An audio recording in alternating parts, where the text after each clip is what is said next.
বলতেছেন ভাইয়া? এই স্পিকারটা মনে হয় খুব পপুলার মালয়েশিয়ার মার্কেটে। আরে ভাইয়া, এটা তো মালয়েশিয়ার one of the most selling coaxial speaker. This is JBL stage 3627।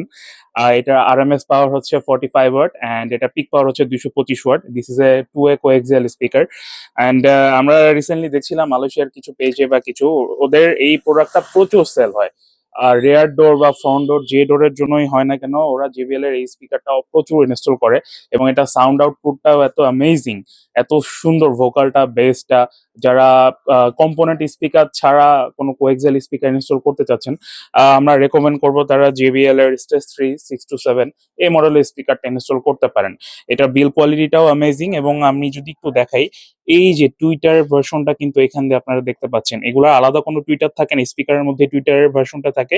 এই যে টুইটারটা সুন্দর করে দেখতে পাচ্ছেন, JBL এর লোগো শো, ভেরি নাইস, খুবই অ্যামেজিং একটা স্পিকার। সো যারা ডোর স্পিকার ইনস্টল করতে চাচ্ছেন, স্পিকার সাউন্ড সিস্টেম আপগ্রেড করতে চাচ্ছেন, বাট একটা বাজেট ফ্রেন্ডলির মধ্যে স্পিকার চাচ্ছেন, আমি আপনাদেরকে রেকমেন্ড করবো JBL S3। এই স্পিকারটা আপনারা ইনস্টল করতে পারেন, খুব ভালো একটা আউটপুট পাবেন।